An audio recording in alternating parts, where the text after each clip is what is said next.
उधर रविवार को कानपुर के पूर्व पुलिस आयुक्त और आईपीएस अधिकारी असीम अरुण भाजपा में शामिल हो गए हैं। प्रदेश अध्यक्ष स्वतंत्र देव सिंह और केंद्रीय मंत्री अनुराग ठाकुर ने उन्हें पार्टी में शामिल कराया। इस दौरान अनुराग ठाकुर ने जेल में बंद सपा नेता आजम खान के बेटे अब्दुल्ला आजम का नाम लेकर समाजवादी पार्टी पर निशाना साधा है और कहा है कि दंगाई सपा में जाते हैं। असीम अरुण के भाजपा में शामिल होने के दौरान केंद्रीय मंत्री अनुराग ठाकुर ने कहा कि सपा में वो जाते हैं जो दंगा करते हैं, भाजपा में वो शामिल होते हैं जो दंगाइयों को पकड़ते हैं। सपा के समाजवाद का यही असली खेल, प्रत्याशी को या तो बेल या फिर जेल। उधर सपा प्रमुख ने आज बीजेपी में शामिल होने वाले आईपीएस अधिकारी असीम अरुण के साथ पिछले 5 साल तक काम करने वाले अधिकारियों को हटाया जाए, ऐसी मांग की है और उन्होंने कहा कि अगर ऐसा नहीं किया जाता है तो वे अधिकारी बीजेपी के कार्यकर्ता के रूप में काम करेंगे।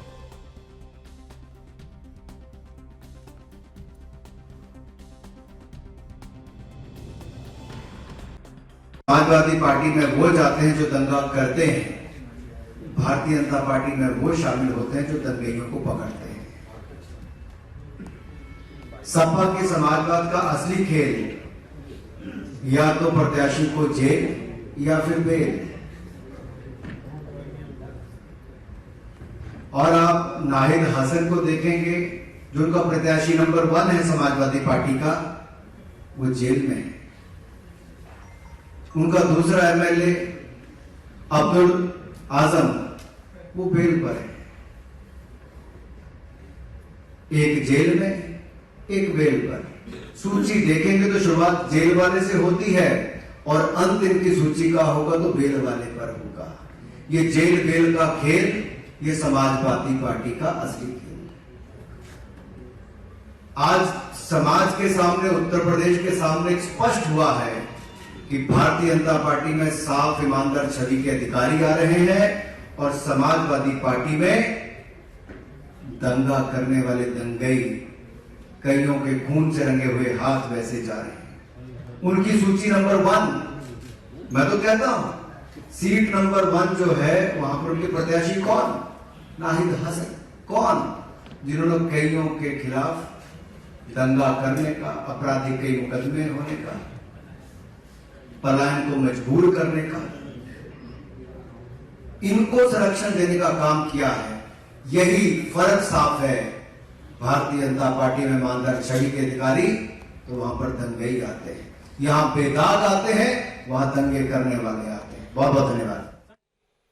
और इसी खबर पर ज्यादा बातचीत के लिए हमारे साथ फोन लाइन पर सर्वेश्वर पाठक जी जुड़ चुके हैं, राजनीतिक विश्लेषक हैं। सर्वेश्वर जी, आपका बहुत बहुत स्वागत है यानवी न्यूज में। धन्यवाद योगेश जी। सर्वेश्वर जी, जिस तरीके से अब इस दौरान राजनेताओं का दल बदलने की प्रक्रिया तो लगातार शुरू हुई थी, लेकिन अब आईपीएस अधिकारी भी वीआरएस लेकर के पार्टी ज्वाइन कर रहे हैं और ऐसे में अब जिस तरीके से असीम अरुण का जिक्र किया जाए, जो आज भारतीय जनता पार्टी की सदस्यता जिन्होंने ली है, ये बड़ा तंजीह किया गया है भारतीय जनता पार्टी की तरफ से कि भारतीय जनता पार्टी में वो आते हैं जो दंगाइयों को पकड़ते हैं और समाजवादी पार्टी में वो जाते हैं जो दंगाई होते हैं। देखिए योगेश जी, इसमें कोई दो राय नहीं है कि भारतीय जनता पार्टी, चलिए वो भी दूसरे पार्टी के लोगों को अपने आप यहाँ पैरासूट की तरह ले आती है, लेकिन वो प्रबुद्ध लोगों को, जैसा कि कल जो 107 लोगों का जो लिस्ट जारी किया गया, उसी में आप देखेंगे तो जो धर्मेंद्र प्रधान जी ने बोला कि एक बहुत बड़े ऑर्थोपेडिशियन है, उनको एक टिकट दी गई है, तो वो समाज के प्रबुद्ध लोगों को भी टिकट देते हैं और अपने पार्टी से मतलब जोड़ते हैं। और असीम अरुण जी को जोड़ना पार्टी के लिए बहुत ही अच्छा, मतलब एक अच्छे नेता के रूप में साबित होंगे, क्योंकि आप समझ सकते हैं कि वो एक आईपीएस ऑफिसर और वर्तमान में थे और वीआरएस लेके उन्होंने पार्टी ज्वाइन की है। तो अगर उनको हर सब्जेक्ट के मामले में, लॉ एंड ऑर्डर के मामले में, और एक आईपीएस ऑफिसर अपने आप में ही परिपूर्ण होता है नॉलेज के मामले में अगर बात कर ले, तो उनका जुड़ना भारतीय जनता पार्टी से बहुत अच्छी बात है। भारतीय जनता पार्टी परिवार के लिए वो पार्टी में पॉजिटिव थिंग्स ही लेके आएंगे, जहां की दूसरी पार्टी में, जैसा कि अनुराग जी ने कहा कि दूसरे समाजवादी पार्टी में दंगाई जुड़ते हैं और बाहुबलियों दंगाइयों उनको टिकट दिया जाता है, उन्हें चुनाव लहराया जाता है। और जैसा कि जो पहली उनकी लिस्ट आई है उसमें इवन सीएम योगी जी ने भी कटाक्ष किया है कि आप उस लिस्ट को उठा के देख लिए जिन्होंने दंगा में साजिश की थी, जैसे वो कैराना का सीट के लिए आप देख लीजिए। तो ऐसे लोगों को अगर चिन्हित किया गया है, चाहे वो बीजेपी का हो या समाजवादी पार्टी का हो, किसी भी पार्टी को ऐसे लोगों से बचना चाहिए। और असीम अरुण जी को शामिल करने से पार्टी मजबूत होगी, भारतीय जनता पार्टी, और एक अच्छा नेता मिलेगा उस एरिया के लोगों को। बिल्कुल ठीक है। क्योंकि आप हम जी सर्वेश्वर जी, लेकिन जिस तरीके से ये साफ तौर पर अब ये एक कहें कि रुझान सा आने लगा है कि अब जो आईपीएस अधिकारी हैं या आईएएस अधिकारी हैं बड़े बड़े पदों पर, अभी हाल ही में देखे होंगे कि आप जिस तरीके से एक केंद्रीय लेवल की एजेंसी है जिसमें कि डिप्टी डायरेक्टर के पद पर मौजूद रहे, उन्होंने भी वीआरएस लेकर के पार्टी ज्वाइन कर ली है। क्या वास्तव में अब इन नेताओं को भी, इन लोगों को, अधिकारियों को भी ऐसा लगता है कि सबसे सेफ जगह है या सबसे जो सेवा करने का मौका राष्ट्र के लिए है वो केवल यही राजनीति में आकर के ही है?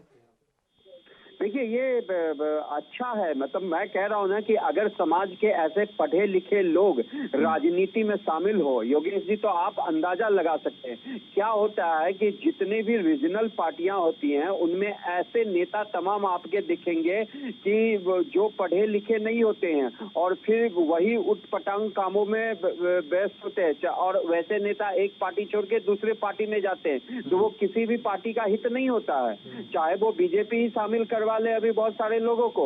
तो अगर प्रबुद्ध वर्ग, नॉलेज वाला बंदा, अगर वो फॉर्मर आईएएस रहा हो, आईपीएस रहा हो, आईएफएस रहा हो, वो किसी पार्टी को ज्वाइन करता है, भारतीय जनता पार्टी को ज्वाइन करता है, तो वो भारतीय जनता पार्टी में जो इंटेलेक्चुअल लेवल के जो लोग हैं उनकी संख्या में वृद्धि करेगा और पार्टी को उससे बहुत फायदा मिलेगा। और उस फायदा से भी ज्यादा फायदा भारतवर्ष के विकास में और देश की जनता को मिलेगा। क्योंकि जैसे देखिए असीम अरुण जी एक आईपीएस ऑफिसर रहे हैं और अभी कानपुर में वो मतलब वहां के कमिश्नर थे, और तो उनको कानून व्यवस्था को कैसे संभालना, क्या करना है, उनसे अच्छा कोई नहीं जान सकता। उसी तरह एक आईएएस ऑफिसर है, अगर वो पार्टी में आता है तो कौन सी पॉलिसी कैसे इंप्लीमेंट की जाए, कहाँ पे लोग, अधिकारी लोग, मैं बात करता हूँ कि जो सरकार के अधिकारी लोग हैं लूप होल्स कैसे निकाल के और या तो भ्रष्टाचार करते हैं या फिर उसका दुरुपयोग करते हैं, उसको कैसे रोका जाए, यह भी सरकार को वो बता सकते हैं। तीसरी बात, जैसे कि देखिए कि हमारे जो सेंट्रल गवर्नमेंट है वहां पे भी जो हमारे फॉर्मर आईएएस ऑफिसर थे जयशंकर साहब, वो अभी हमारे विदेश मंत्री बने हुए हैं। तो यह एक बहुत ही अच्छा कदम है। पढ़े लिखे लोग, चाहे वो किसी भी जाति, वर्ग, धर्म, समुदाय के वो हो, अगर कोई पार्टी में भारतीय जनता पार्टी अपने यहाँ उनको स्थान देती है तो ये देश के लिए, समाज के लिए और पार्टी के लिए, सबके लिए विन विन सिचुएशन है। ऐसे लोगों को मैं तो मानता हूं कि और खुल के आना चाहिए, चाहे वो सेना के रिटायर्ड ऑफिसर होते हैं या जो नौकरशाह होते हैं। और आपको, हमको सभी को पता है कि असीम अरुण जी को कन्नौज की सीट से, जो एक सुरक्षित सीट माना जा रहा है भारतीय जनता पार्टी का, वहां से लड़ाने का भी विचार हो चुका है। तो ऐसे लोगों को मेरे ख्याल से भारतीय जनता पार्टी को अपने पार्टी में जगह देनी चाहिए और ऐसे लोगों की संख्या भी ज्यादा होनी चाहिए, क्योंकि ये पढ़े लिखे लोग हैं, सही मायने में देश का, समाज का और पार्टी का विकास करेंगे। लेकिन सर्वेश्वर जी, यहाँ पर एक चिंता जताई गई है समाजवादी पार्टी की तरफ से कि असीम अरुण जी के साथ जिन लोगों ने काम किया, जो अधिकारी भी उनके साथ काम कर चुके हैं, उन लोगों को हटाया जाए, क्योंकि अगर ऐसा हुआ चुनाव के दौरान तो आने वाले समय में चुनाव प्रभावित हो सकता है, क्योंकि असीम अरुण जी भारतीय जनता पार्टी की सदस्यता ले चुके हैं और जो अधिकारी इनके करीबी होंगे वो भारतीय जनता पार्टी के नेता के रूप में, भारतीय जनता पार्टी के कार्यकर्ता के रूप में काम करेंगे।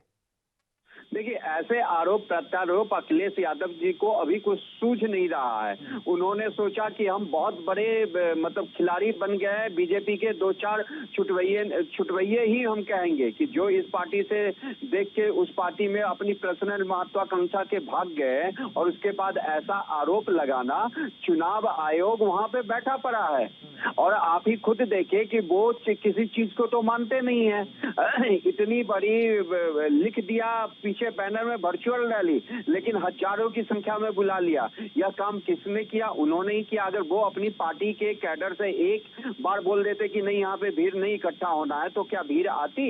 तो अखिलेश यादव की बात वो मतलब आधारहीन हो गई है।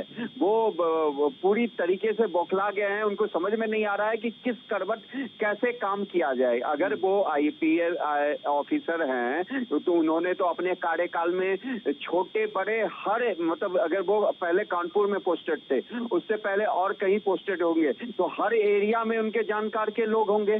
तो इसका कोई अंदाजा लगाया जा सकता है क्या? उसी तरह कोई आईपीएस आईएफएस मंत्री भी बन जाते हैं, है कि नहीं? आप देखिए, हमारे भारतीय जनता पार्टी की जो सेंट्रल गवर्नमेंट है उसमें कितने आईएएस आईपीएस ऑफिसर मंत्री बने पड़े हैं, और सेना के ऑफिसर हैं। जनरल बीके सिंह गाजियाबाद से एमपी हैं और मंत्री बने पड़े हैं। तो क्या वो सेना के लोगों को अपने प्रभाव दिखाएंगे? ऐसा कुछ नहीं है। ये उनकी गलत आशंका है। उनको फोकस करना चाहिए चुनाव जीतने पे, न कि ये उलुल जुलुल बयान देके अपने आप को उसमें घेरने के लिए लोगों को मजबूर करना चाहिए। चलिए, बहुत बहुत शुक्रिया तमाम सारी चर्चा के लिए। हमारे साथ जुड़ने के लिए सर्वेश्वर पाठक जी जुड़े हुए थे, राजनीतिक विश्लेषक हैं। तो जिस तरीके से अब लगातार एक दूसरी पार्टियों पर हमलावर हो गए हैं, आईपीएस असीम अरुण जी आज भारतीय जनता पार्टी की सदस्यता ले लिए हैं, और उसके बाद से अब भारतीय जनता पार्टी को लेकर के समाजवादी पार्टी कहीं ना कहीं अग्रेसिव नजर आ रही है, घेरती हुई नजर आ रही है। समाजवादी पार्टी के मुखिया अखिलेश यादव ने चिंता जाहिर की है कि अगर असीम अरुण जी के साथ जो कार्यकर्ता, जो अधिकारी थे, जो काम कर रहे थे, अगर उन लोगों को हटाया नहीं गया तो वो भारतीय जनता पार्टी के कार्यकर्ता के रूप में काम करेंगे आने वाले समय में चुनाव में। तो इसलिए समाजवादी पार्टी के मुखिया अखिलेश यादव ने कहा है कि वो चुनाव आयोग से भी इस बात को रखेंगे और कहेंगे कि जो भी अधिकारी उनके टच में थे, उनके साथ काम कर रहे थे, उनका वहाँ से हटाया जाए।